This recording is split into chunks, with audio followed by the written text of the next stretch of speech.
Hi everyone, my name is Voya and welcome to My Deep Guide. Well, here we are. Today we're taking an in-depth review and not so much of a guide, just an in-depth review into the Boox Note Air. Let's get going. And here is the Boox Note Air, the long-awaited one. So first things first, design and build quality. And as I mentioned in the unboxing of this device, I think that it's a really great design for my needs. It's something that I really like. It has excellent quality all over the place. The speakers themselves, the USB, this tiny little outline of the orange around the USB-C, the power button and everything else, I think it's just very nicely balanced, and it is a flashy device, no doubt about it, but it's tastefully flashy. So this orange line, for example, in the back, like a race car strip line, I really do like how that works because it ties in with the books in the front and everything else. It just looks properly cool for my taste, at least. Now, coupled with the build quality, which is excellent. Absolutely excellent. I mean, there's literally nothing that I can fault this device as far as build quality goes.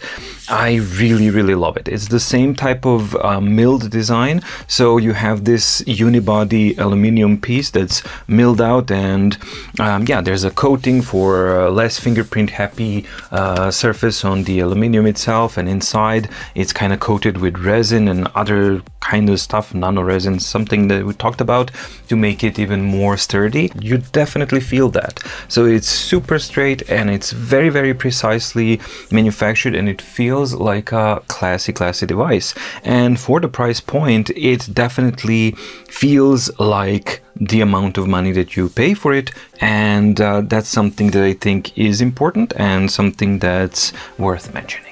Now, as far as the design goes, I just want to say that yes, I love the overall design. The ergonomic side of things I really love as well.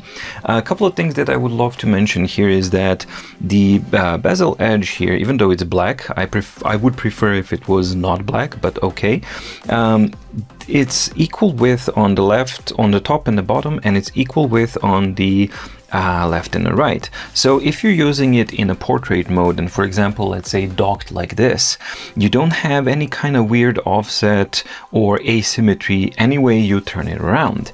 And that's something that actually matters.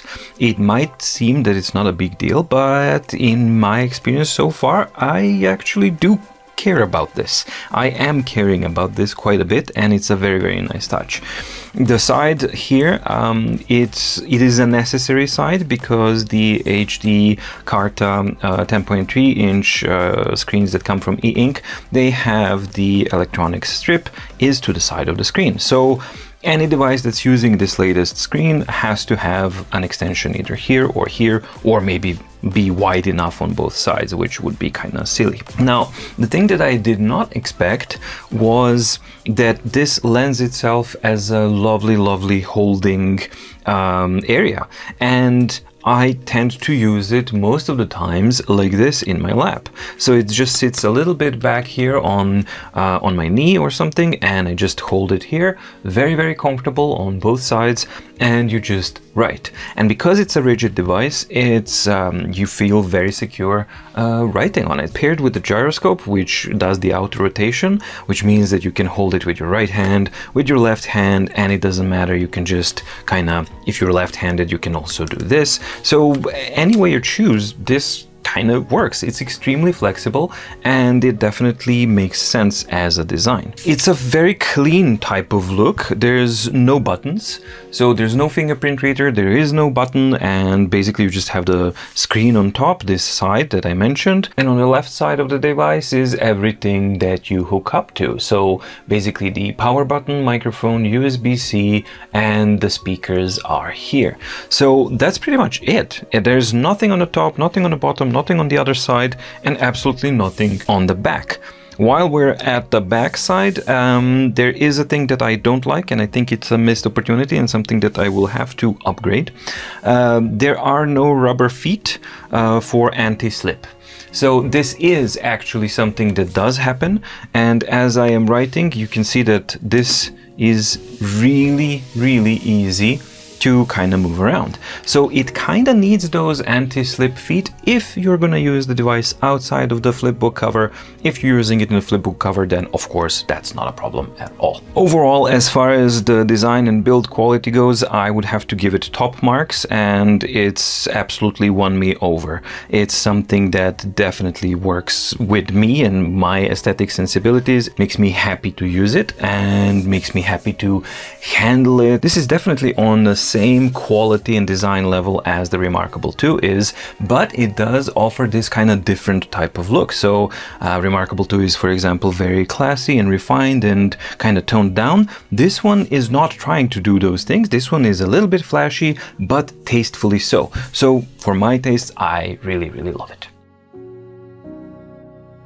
As far as the specifications go, it's very similar to Max Lumi, but of course obviously powered down. And it basically sits somewhere between Max Lumi at the top of the range. Then you have Note 3, which is the most powerful 10.3 inch that Boox currently has. And Boox Note Air is a little bit lower in specs than Note 3, but not that much lower in specs. So the specifications are, it is powered by the same Snapdragon CPU, so it's 8-core, 1.8 GHz for of cores and 1.6 GHz for other cores.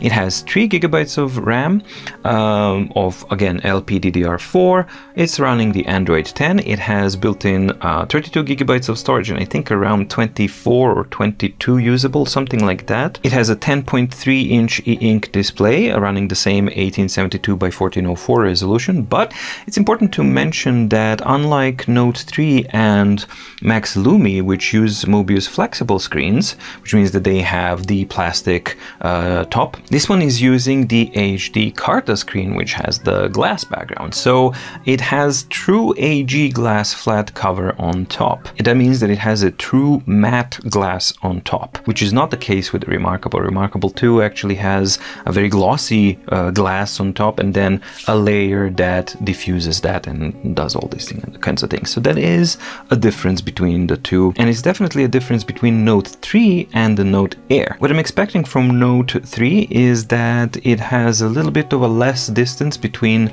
the tip of the pen and where you're writing compared to the glass top that we have here, and also that the writing sensation should be better because it's not glass but it's actually a plastic cover like it is on Max Lumi. So those are the differences that I already know and kind of expect will be there, but it will be interesting to actually feel and compare. Back to the specifications of this dude, however, it has both stylus and capacitive touch, it has Frontlight, and a very, very good Frontlight indeed. And that's one of the benefits of the HD Carta screen as well, and the glass, because the Frontlight is going to be better distributed over glass.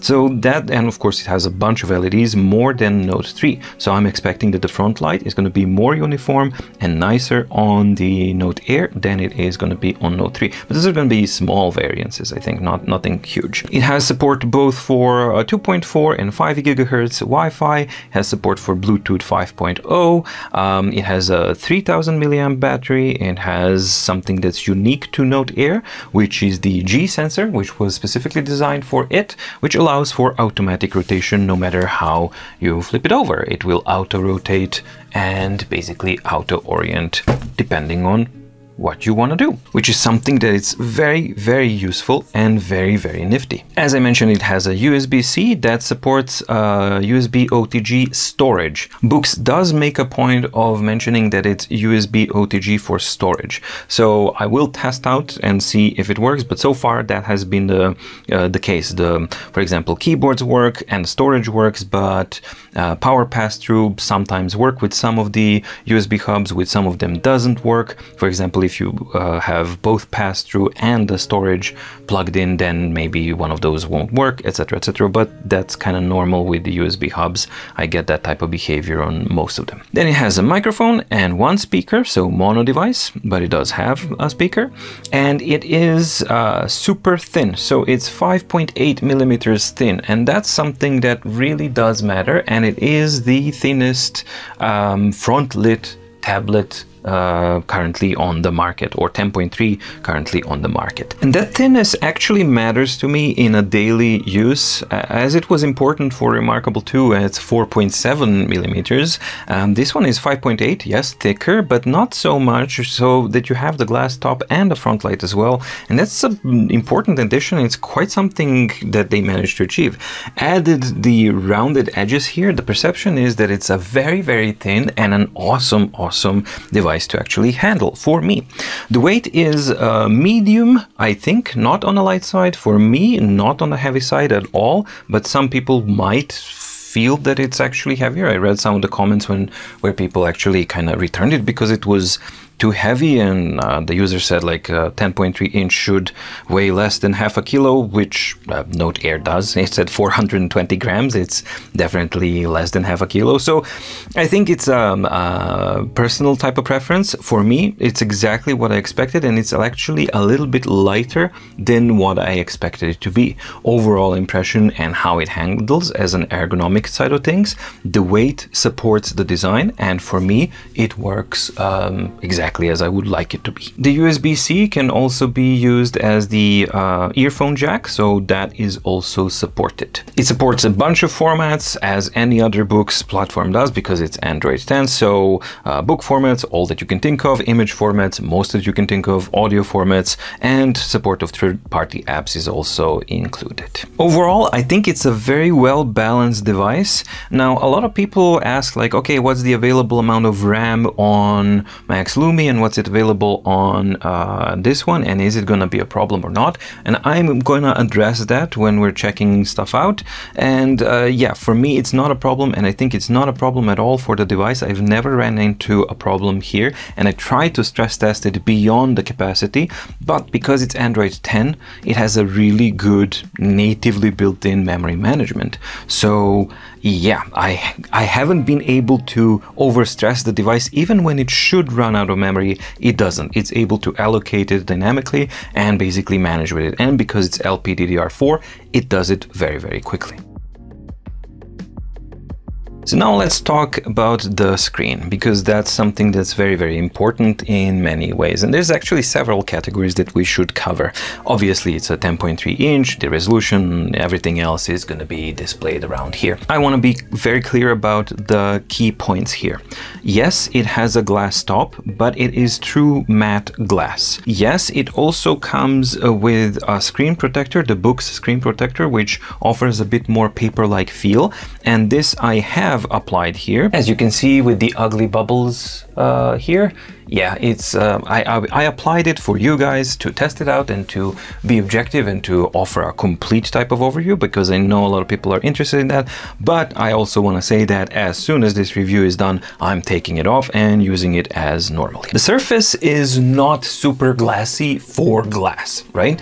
I think they managed to do that very, very nicely, and also it translates in reflectivity. Now, obviously, a glass display is always going to be a little bit more reflective than a plastic display, so that definitely translates here as well. However, this, you can see this is a super bright light aimed now pretty much directly at the device, and you can see that it diffuses it quite nicely. Now, this diffusion, the screen protector that's on top, that doesn't really do much at all. Pretty much you get the same type of reflections with or without the screen protector applied. And just for completeness sake, this is how Remarkable 2 diffuses the light, and this is how the Note Air diffuses it. So definitely the diffusion is better on a device that has a full-on plastic cover on top. It's better diffusion, and more importantly, the intensity of the reflection itself, as you can see, is less on the Remarkable. So the glass display will always have these types of issues. However, in my use case scenarios so far, I haven't had an actual real-world problem with the reflections. So I've used it outside, and because it does have that front light, you can always add it just a little bit, and then it compensates for that reflection very, very easily. So I just wanted to cover it so that everything is kind of complete. Subjectively, in reality, when I've been using it, I really didn't have a problem with the reflectivity at all. So now I'm going to do just a short writing example on this one. For the duration of the review, I'm going to use it the way I use it normally, which is not the original pen. I'm using the Remarkable 2 pen with the Remarkable 2 nib. So this is going to be the writing example of that.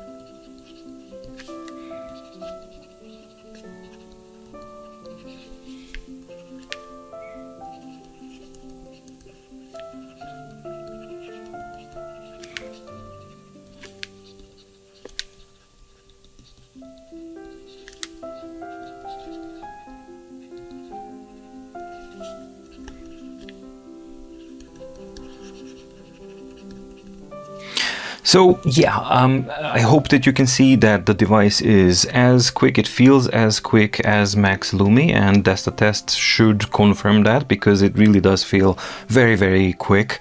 And if that's true, then that means that it's as quick as, or actually that it's quicker than Remarkable 1, but not as quick as Remarkable 2. I mean, that's not a question. Nobody claimed that it's going to be faster or as fast as Remarkable 2, but honestly, I don't really care, because as long as a device is in that speed range, which is a little bit faster than Remarkable 1 and towards Remarkable 2, you cross that boundary of perceptive lag. Yes, you do see a tiny little bit of lag, but it's so small that it doesn't really matter. And for me, this really, really works. Now, I have to also make a point that the writing experience really, really depends on which pen is used. My default and initial impression when I started writing with the default pen that's included was not great at all. So it was very glassy, very slippery, and very plasticky, because this is a hard plastic nib on a hard glass surface, and the end result is not pleasant. Also, this pen tip, you can see that it's very, very sharp, the nib itself. So that lends itself for different purposes, and I think it has its benefits, this pen itself. When we talk about the pen, I'm going to talk about it, but I just wanted to mention when we're talking now about the writing experience itself, that it highly, highly depends on which type of a pen you use. It really transforms it very, very significantly. The screen protector itself,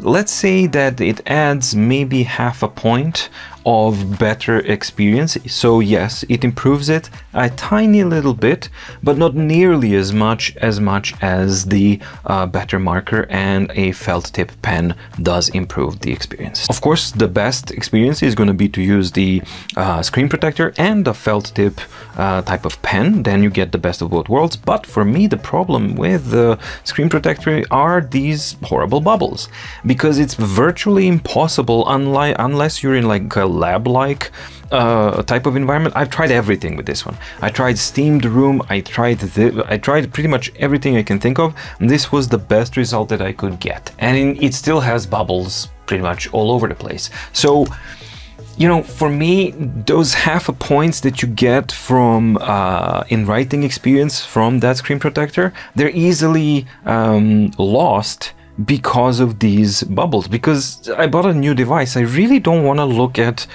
air bubbles on my screen. It's especially not on a device that's this pretty.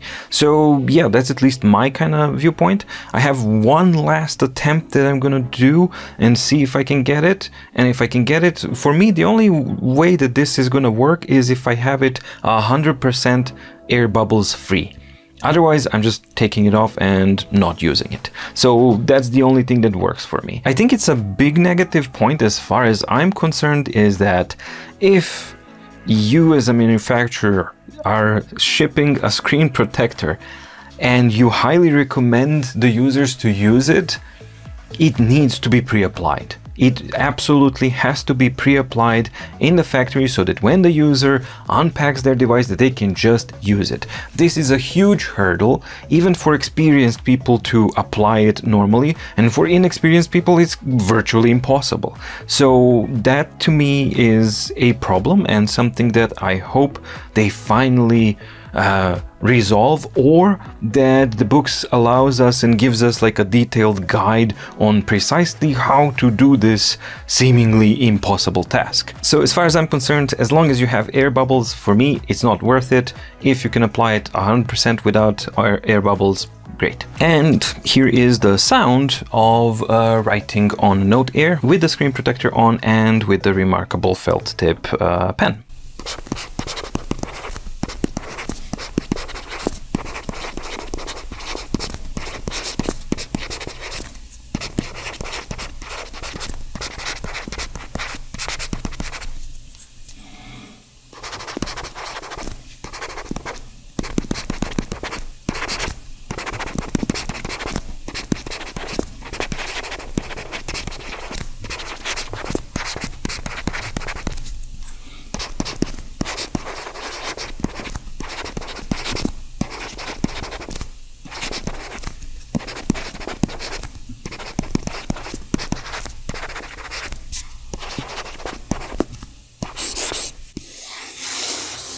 So yeah, definitely you get the sound as well. Here you can see the distance of the tip from the tip of the nib itself to the screen and where the line is being written on. And as you can see, yes, a little bit of distance is present, but not nearly as much to actually have it noticeable. And you can see under a very extreme angle, maybe you can see it best here. But yeah, when you write normally, there's screen compensation and everything else, so you most definitely don't feel it or see it at all. So it's an excellent thing as well. Since the discovery of the writing of lines and jagged lines on the Remarkable 2, a lot of people have been asking me to do tests on various devices and actually double check, especially on the Note Air. So I'm going to be introducing that as a standard test from now on when testing any device. And yeah, because it's simply an issue that we have to kind of double check and see what's what. So I'm going to do that here. I'm just going to use first the default pen and then the Remarkable 2 pen as well. So the default pen, I'm pressing hard, and yeah, there's some waviness, but definitely not jaggedness. Let's say with the Remarkable 2 pen, let's press hard and draw. And yeah, even better results, simply because this one is really slippery, so that slipperiness you can definitely feel, and that's one of the reasons why I don't like it. Now yeah, let's increase the thickness and see if that has any effect on it. Let's see, are we in the frame? Yes, we are. Okay, so let's go now thicker. Nope. And you can see that the device actually filters after the fact. Now, here's the top tip that maybe some of you didn't know, and especially for people who say like, oh, this is distracting for me. If you switch to speed mode, that filtering is disabled while you write, but it will happen when you export or when you switch over to normal, then it's going to filter it. So in this case, let's make it super equal and super kind of transparent and see what it is like without any filtering. Let's see, am I in the frame? Yes, I am. So this is without filtering at all. And there we go. So yes, there are some imperfections that we can see here, but definitely no jaggedness of any sort. And this is me pressing really, really hard. So let's say, and usually I use line width 3 as a normal type of thing. And let's do the normal type of pressure and see what we get. To me, this is pretty much perfect and exactly what I expected to have. And just for good posterity, let's do vertical lines. Pretty much perfect as well. So let's do another one. And another one. All good. So Straight lines, drawing straight lines is good with or without filtering, it doesn't matter. And yeah, as a top tip, you can disable that filtering by switching over to speed mode, should you choose to do so.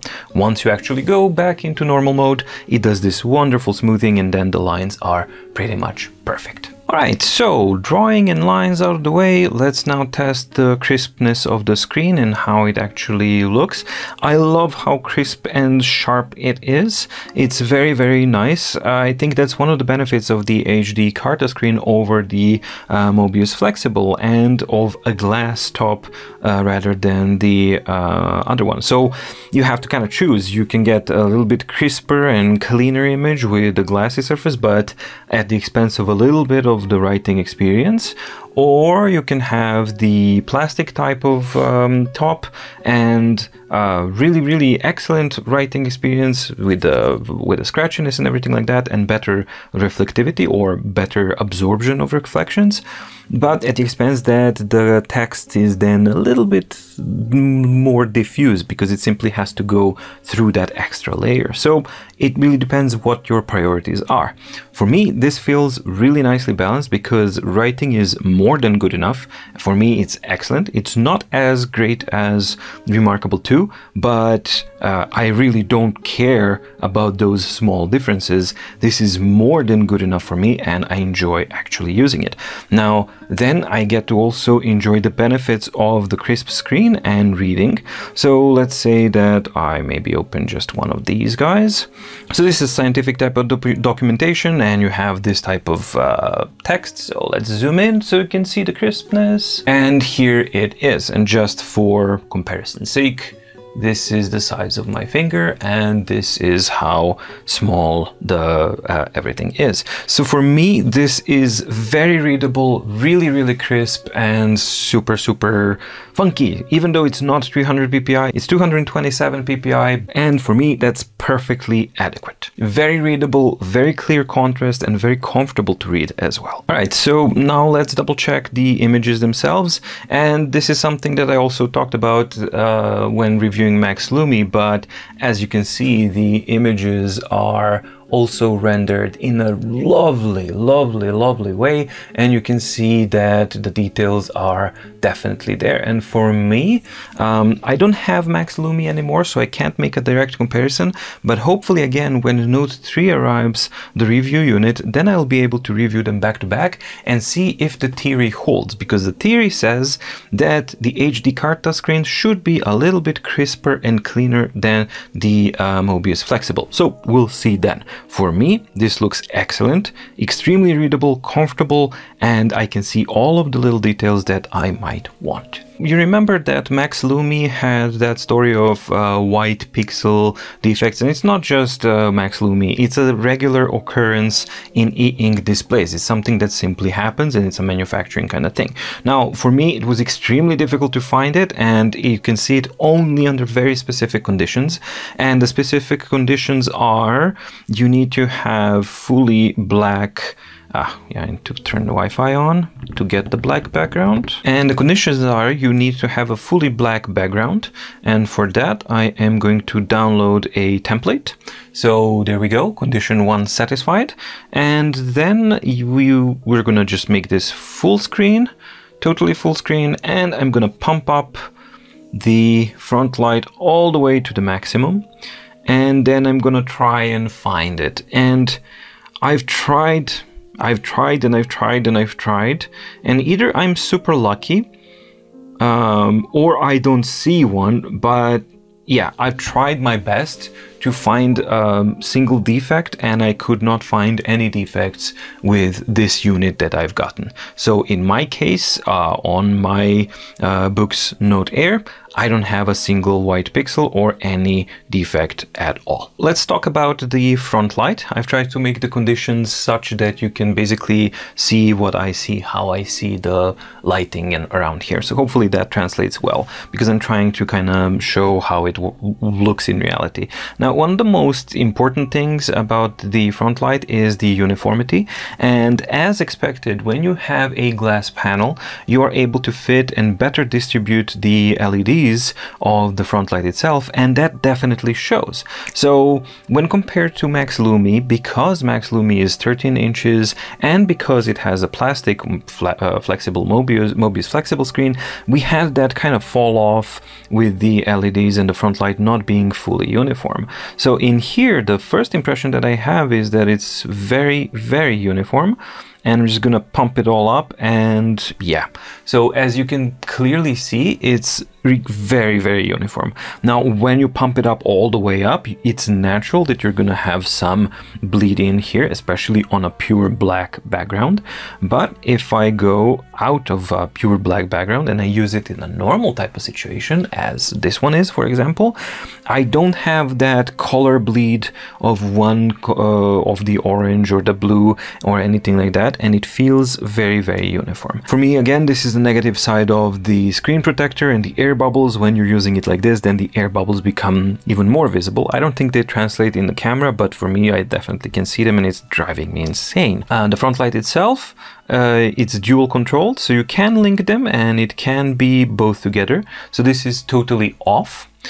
This is the minimum setting, and then you can go all the way up to maximum here. So very, very big range and definitely glowy. You can unlink them as well, and then you have separate control of the orange light or the blue light itself. And again, you can see this uniformity, that it's much, much more uniform and nicer than on Max Lumi.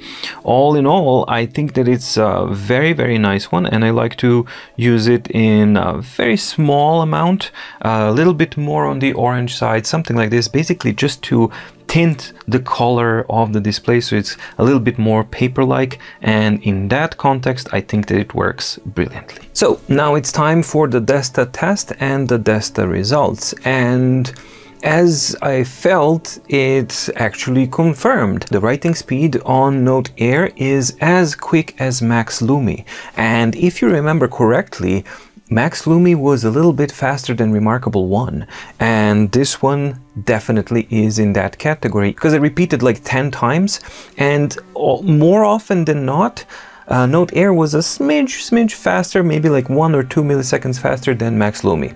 Irrelevant in real life, but for the nerdy stuff, it's kind of nice to actually see that. So as fast and a tiny bit faster than Max Lumi. So for me, that's all I need. It's more, way more than good enough. So another excellent score there. Boox devices pretty much always have really good battery life, and the claims that they have basically stick.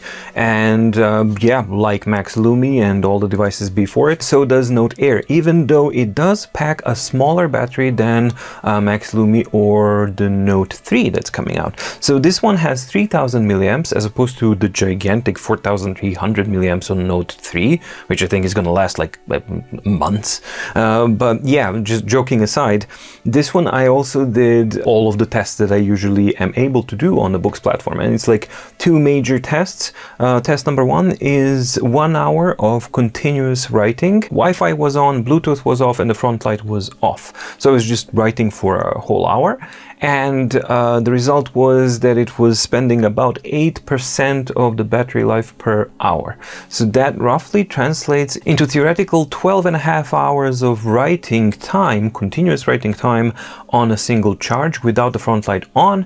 And when I did the test with a quarter of Frontlight, that basically amounts down to roughly around 10 hours of writing speed with a quarter of the Frontlight turned on. Now the second test is out of 3 parts, and that's where I actually load up a really large document and I use the slideshow of the Neo Reader, and it just slides under different setups.